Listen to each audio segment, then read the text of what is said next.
Coach Corey Wayne, and this is my video coaching newsletter. And the topic of today's newsletter is going to be texting, sexting, and seduction. Well, I've got an email here from a guy. He's 24. He's still finishing up a degree. He's actually majoring in psychology. He says he's in good shape, says he's familiar with my work. But the problem that he's having with, he says the women he typically dates are like a 6 to an 8 on a scale of 1 to 10. Not really anybody that's knocking his socks off, but the problem that he is having is that he's going out on dates with women that he knows are really into him at first, but what's happening is over time, it just tends to drop off to the point where they're unavailable. And he's like, what the hell am I doing wrong? Because obviously he feels that he's partially following my work. He knows his game needs improving. And for those of you that are familiar with my book, that have read it the 10 to the 15 times, or at least several times, you're probably going to be able to pick up right away when I start going through this guy's email what he's actually doing wrong. And it's just amazing how people think they're, it's like this whole past week. It's like I see the same thing over and over. Well, the bottom line is people aren't getting familiar enough with the book, even though in the beginning of the book I say read it 10 to 15 times. And all the best success stories are guys that read the book 10 to 15 times. And especially like the past week, it seems like half the video, or even most of the videos I've done, are from guys that just don't know the material that well. They think they know it well enough, and yet they're making all kinds of simple mistakes. So I've got a quote that I wrote in this topic, and we're going to go through this guy's email and see where he's going wrong in his texting and his sexting game so we can start getting better results. And so the quote says, too many men have been brainwashed by society and media into thinking that they must talk women into liking them and proving themselves to women to win them over romantically. The reality is that attraction is not a choice. A woman knows within 3 seconds of meeting you if she is attracted to you enough to date and possibly sleep with you. Guys who have lots of choices with women have no time to waste or to try and talk anyone into anything because they have an abundant personal life with people who really want to be around them and who make the effort. Guys who are in a scarcity mindset tend to be too nice, try too hard, and focus on doing and saying things to talk people into spending time with them. If you focus on being a person of value who only spends time around other people of value, who value what you have to offer, you'll never again chase people because you'll be so busy being awesome that you will have plenty of people who would love to spend time with you. If you act like you are unworthy, people will treat you like you are unworthy. So with that last statement in mind, as I go through this guy's email, do you pick up on the vibe that he feels he's unworthy by the things he's doing and by the things he's saying, even though he thinks he's familiar enough with my work? With that said, let's go through his email. He says, hi, Coach Corey. I'm 24 and deep into my studies now. I'm a third-year psychology student. I play social and indoor soccer about once a week, and I'm really into going to the gym 4 to 5 days a week. In short, I'm a passionate athlete. I generally meet women via social media and going out with friends when the school semester is complete. I generally date women ranging between a 6 to an 8, obviously on a scale of 1 to 10, looks-wise. So my game is somewhat tight. Notice how he thinks his game is tight, but still has room for improvement. It's always amazing the perception that we have of ourselves and how we're showing up versus the reality. And as a coach, that's what I do. I basically call people out on their bullshit. I point out where they're bullshitting themselves because my goal is I don't want people to be dependent on me. I want people to be self-reliant. That's in essence what I do is I teach self-reliance. People being able to make up their own fucking minds and make their own decisions so they can get the things that they want in life. Because after all, the true measure of a leader is not how many followers they have, but how many leaders they create. And that's what, if you're watching this, I want you to be a leader. The word lead means to go first. The people that know what to do and do it, and then everybody else around them can follow. I'm athletic, good-looking, and intelligent, but I'm introverted, which might be to my detriment. I would say absolutely not, because if you tend to be more introverted, then you typically are going to be more of a listener. And I used to be very, like when I see girls that I went to high school with, and especially like when they find out what I do, or just in talking, they're like, you used to be so quiet in high school. That's what they all say to me. You were so shy in high school. And being shy can be a good thing. If you're quiet, it can be a good thing. And here's why. Especially if you're a guy. On a typical day, women tend to say, on average, about 8,000 words. A guy tends to say about 2,000. So right there, if you're just good at asking questions and being a great listener, women will really like and appreciate that. And especially in the business world, other people will like that.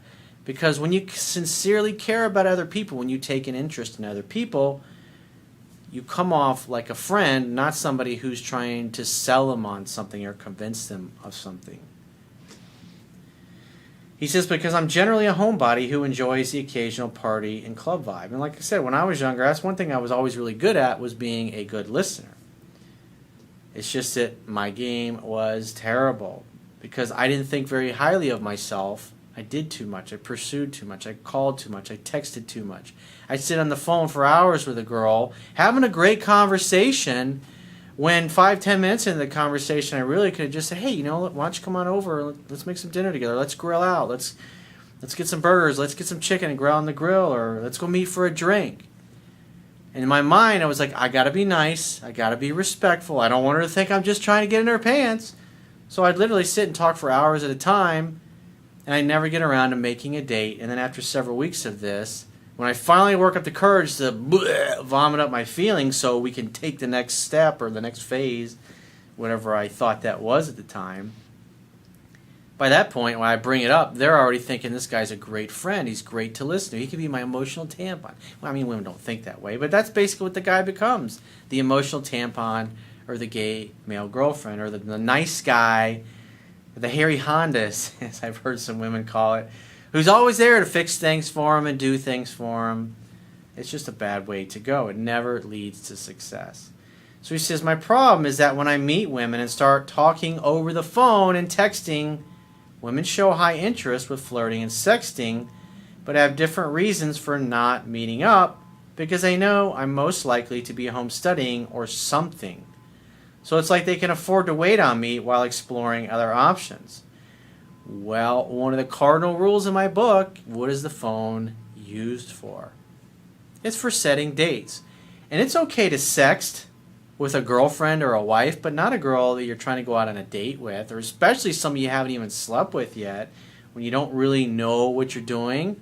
Because most guys, when they start talking about sex, when they're trying to be playful, they usually end up saying something that's like putting their foot in their mouths, and it doesn't end well. So right off the bat there, I can already tell you're using the phone to become the friend, the emotional tampon, instead of, if a girl reaches out, hey, it's really great to hear from you. I'm about to head to a study group, but man, I really want to see you. When are you free to get together? What's your schedule like over the next few days? And you just say something like that, and you make a date, boom. I mean, think about it. When you call your doctor or the guy that's going to fix your car, do you sit and chat on the phone for an hour? Oh, you're like, let's get right down to business. Let's make an appointment. When can I bring it in? When can I come in and see you? I mean, it's common sense, but when it comes to our personal lives and we're negotiating for ourselves, we think, oh, I have to be nice. I have to be respectful. I got to be available for all the time. And so women are getting to know that you're at home all the time studying. Well, that tells me you're talking on the phone too much instead of making dates. And again, if you don't think you have a lot to offer somebody, you're going to do what I used to do in my 20s. I thought, I got to talk her into it. I got to get her to, so she gets to know me, and then I'll ask her out on a date. I might spend 2 or 3 weeks talking to a girl on the phone and never ask her out on a date. And by the time I finally work up the courage to ask her out on a date, when she's already, I can feel she's slipping away and losing interest, by that point, it's like the damage has been done. And then you get to, I'm busy, sorry. He says, this really bugs me because I want to eventually end up with someone who genuinely wants to be with me. You got to be a person of value. And if you're busy, you're not going to have time to sit on the phone for 2 or 3 hours or send 100 texts back and forth. 2 to 3 texts back and forth max is all it really needs to set a date. The same thing, 2 to 3 minutes on the phone. Set a date. It's so great to hear from you and hear your voice. I want to see you. I miss you. When are you free to get together? I want to kiss you. My God, the other night was amazing. That 3-hour sex marathon, fucking amazing. I want to make love to you all over again. When are you free? Make the next date. Instead of having her make the logical conclusion to just settle with me. Again, attraction's not a choice, dude. The problem is that you're talking these women out of liking you by texting and sexting all the time. Thinking that you have to talk. They already like you. Especially if you've already gone out with them or they liked you from the... I mean, if women like you, they're going to make a date with you. Women help you when they like you. They will go out with you. Maybe this particular guy's never even read the book yet. Maybe he's cherry picking some information from videos. A lot of guys tend to do that because they figure, I'm looking for the quick fix. I'm busy. I'm going to school. I don't have time to read another fucking book. I already got enough books already I got to read. But think about it. Think about all the emotional energy and all the time that you walk around being frustrated about these kinds of situations. That's going to have a negative effect on your ability to be efficient when you do study. When you're sitting in class, you're going to be thinking about the girl that hasn't called you back or that seems to be unavailable, or thinking about when you're going to call her next and talk to her for another hour or two. And as opposed to making dates, hanging out, having fun, hooking up. Now you got positive experiences. So when you go to class, you're not thinking about the girl that you're going to see tomorrow. You're thinking about the cute girl that's sitting next to you because, hey, maybe you want to go out with her as well. If you're not obviously in a relationship at that point and you're just kind of casually dating, especially when you're this age and you're in college, fucking play the field, dude. Being in college at your age, there's never going to be a time again in your life where you're going to be around so many beautiful young single people that are your age, that are like-minded, that have the same goals and same values as you. He says the only available, just to settle with me, the only available guy around after they've done all their messing around. So this is his model of the world. This is how he perceives himself. Remember, people will act consistently with who they view themselves to be, whether that view is accurate or not. And if he thinks a girl spending time with him is a girl just settling, and he's like the last guy around and the last person that they could potentially call, he doesn't have a high opinion of himself. So a guy like that is going to incorrectly assume, like I used to when I was younger, when I was his age, that I got to talk to her for several hours, and then I got to talk her into liking me. Or guys that go out with a woman for 2 or 3 months and never try to kiss her. Oh, I got to be respectful. So they act like the friend all the time. And then what happens is you can't go from acting like a friend all the time to then being lovers or being a boyfriend. If you want to be your lover, always act like a lover. If you want to be a friend, then act like a friend. This kind of behavior is okay if you just want to be their friend. But when you want to hang out, have fun, and hook up, it's like make a point, make a date, make an appointment. Guys who are busy as fuck, they don't have time to waste. And a girl's going, I don't know, I'm not sure about my schedule, maybe Thursday, but I don't know, I'd have to get back to you. And if a guy's got like one night open, he's like, well, if you're not sure, why don't whenever you figure out your schedule, you get in touch with me because I only got one night I'm free this week and I want to schedule something fun to do with somebody who can definitely make plans. So the guy that really doesn't have much time, he's not going to put up with the call back to verify kind of bullshit type of date, or the girl who's unsure. If she's unsure and the guy's in an abundance mentality and he behaves that way because he's become a person of value and he knows he's a person of value, he's only going to take his limited and valuable time and share it with somebody who treats him like his time is valuable and important and a gift. And this guy acts like, please spend time with me. Somebody please give me some attention. That's the vibe.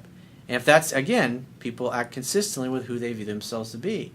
So if he's like the last guy on their speed dial list, everything he says, everything he does is it's just a matter of time before she finds out what I'm really like, that I'm boring, that I'm an introvert, and I'm no fun. And then she's going to toss me aside just like all the others have. But there's nothing wrong with you, dude. Your strategy sucks. You're employing an unsuccessful strategy to date, seduce, text, and sext women. He says, I like some guidance on where things might be going wrong and what I should look out for. Currently, this girl and I talk frequently via texting. The phone is for date. If she's your girlfriend and she's texting you 2-3 times a day, or Snapchatting you, or sending a WhatsApp or a Facebook message, that's fine. But not somebody that you're trying to go out with in a date. You're talking frequently. The phone is for setting dates, and you're not doing that. She's 21 and highly interested, at least so he believes. She initiates conversation a lot of the times, and we flirt a lot. Do you hear anything about any dates? If you're busy and you don't have time to wait, see, you've already trained this girl that you're available 24/7. You got nothing going on in your personal life. But if you had 3 or 4 other women that you were dating, it's like back when I was this young, I was dating lots of different women. I was interacting with different women all the time.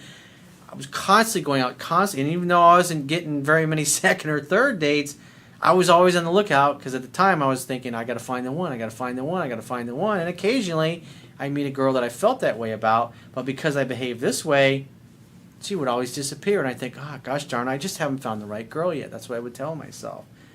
It never dawned on me that all these hundreds of women that I was interacting with over this several years, over the course of my early 20s, was that I was actually doing something to talk them out of it. Even though many of them, I could tell they were really into me. I just figured, because I believed that I wasn't very good and didn't have much to offer, it made sense. So when I looked at the fact that I was getting blown off, it was like it was totally consistent with how I viewed myself to be, which was, I'm not good enough, I'm not good looking enough, and I don't have enough to offer women. So I got to trick them into it.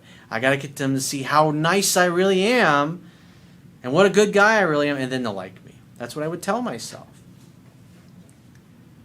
Again, people act consistent with who they view themselves to be, whether the view is accurate or not. I had an inaccurate view of myself, but my behavior was consistent with my inaccurate view. And when I acted that way, women, of course, are always going to be like, well, yeah. Okay, well, if you're not worthy, great, I'm going to treat you like you're not worthy. So he says, however, when it comes to phoning her or contacting her to hook up, she always has something going on that particular day, but never suggests an alternative date to meet when she is free. Well, again, like I talk about in my book and in countless videos, and 7 Principles to Get an Ex-Back, is you're only going to ask on 2 separate consecutive occasions when a woman reaches out to you first to get together. And if she won't make plans, then you stop asking. And from that point forward, your phone calls and your texts, see, at this point, you're interacting with this girl, you should cut her off already a long time ago. Doesn't mean say never call me again. It just means you don't ask her out anymore unless she brings up getting together first. She posts on social media what she's up to, etc., and isn't as busy as she claims to be. Yeah, she's just got other things that are more exciting and more interesting to do than hanging out with you, because she already knows everything that's going on in your life, because you've already told her with all the hours that you've probably called thinking that you're causing her to like you more. So I'm guessing she's either playing hard to get, is seeing someone else, or maybe is just interested in sexting, but not really looking to take things anywhere. Another thing is you're focused on sex and getting laid, when the reality is you should just be focused on creating an opportunity for sex to happen. Hang out, have fun, and hook up. Just like I talk about in the book, if a woman's reaching out to you, you should assume she wants to see you, and you make the date, and then you get the fuck off the phone. Because if you spend time talking in person, you can read her body language, she's there where she can touch you, and something physically can happen. You can't talk a woman into liking you through texting her 10,000 times and sending her and talking for thousands and thousands of hours on the phone. You've literally talked this girl out of liking you, and now you're in friend zone. And the problem is she's reaching out, but you're also still reaching out. You don't reach out and chase after a woman who won't make dates with you, ever. You just don't do that. And again, this tells me you either haven't read the book and are just cherry picking some information out of the videos, or maybe you skimmed through it once. But remember, people act consistent with who they view themselves to be. So if you don't think you're worthy and you read my book, you're still overall your natural tendency is going to be to act in ways and behave in ways that are consistent with who you view yourself to be. So even though you've read, or I'm sure you've probably heard before, that the phone is for setting dates, if you don't believe you're you have much to offer a woman, you're not even going to be able to see that. It's not going to register. You're just going to continue behaving the same way you've always behaved, which is, if you keep doing what you've always done, you're going to continue to get what you've always gotten. Obviously, you're not happy with the results that you're getting. He says, I know the obvious thing to do is ditch this one girl, but I want to know where I could be going wrong because it's happened a few times before. Well, you're obviously continually doing the same things wrong, and therefore, if I talked to all these girls that are blowing you off and asked them about you, they'd all tell me that they got rid of you for the same exact reason. I really appreciate the work you're doing, by the way. I'm a big fan and hoping to hear from you. Well, again, you need to be reading the book 10 to 15 times. And the phone is for setting dates. So what I would do with this particular girl, from now on, she is going to do 100% of the calling, texting, and pursuing. And just like I talk about in my book, the guy really only has to pursue for really about the first 2 to 3 weeks until the woman starts consistently reaching out to him first, within a day or two after their last date. And if you follow that formula, then what happens, you'll notice as the weeks go by, the woman reaches out more and more, and it becomes more frequent. And as the frequency goes up of her reaching out, so do your dates. That way you're moving at her pace. You're never calling too much because you're not calling at all, really. And you're never seeing her too much because she's always the one contacting you. Therefore, when you go out, it's really her idea. And if a woman is chasing you, she is never going to be dumping you.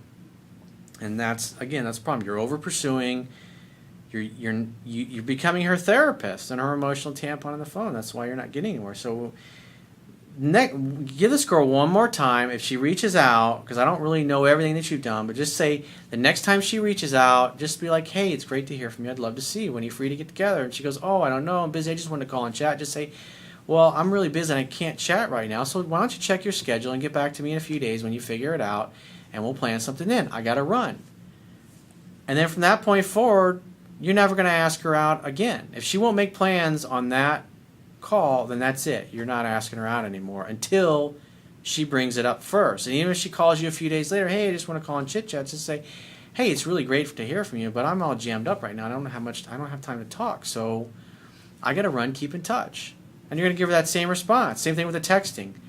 Take your time responding. This particular girl, if she calls you after 7 or 8 o'clock, call her back or text her back at around 11 o'clock the next day. Let her wonder where you are. This creates scarcity. Scarcity creates value. It makes her now because now you're harder to get a hold of. It's a scientific fact that women are more attracted to men whose feelings are unclear. When that kind of shit happens, when you go from being available all the time to like, I can't get a hold of this guy. Is he dating somebody? Is he fucking somebody? What's going on? He said he was out with a friend the other night, and I saw him on his Facebook. He was hanging out with this group, and there were 2 pretty girls on either side of him, and she's like, well, maybe he's with one of these girls. She'll try harder. She'll bring up getting together. But like this particular woman, your pursuit is over. Never again. Even if she starts reaching out to you consistently. The bottom line is that unless she's reaching out to you, you're not going to talk to her. Because you've already talked too much, dude. You literally talked this girl out of liking you. You've become her gay male girlfriend. It's not a good place to be. You only get blue balls that way. So if you'd like to get my help personally, the quickest way is to book a paid phone, Skype, or email coaching session. You can choose any of those options by going to my website, clicking the products tab at the top of your screen, and just follow the instructions for booking whichever option works best for you. And I will talk to you soon.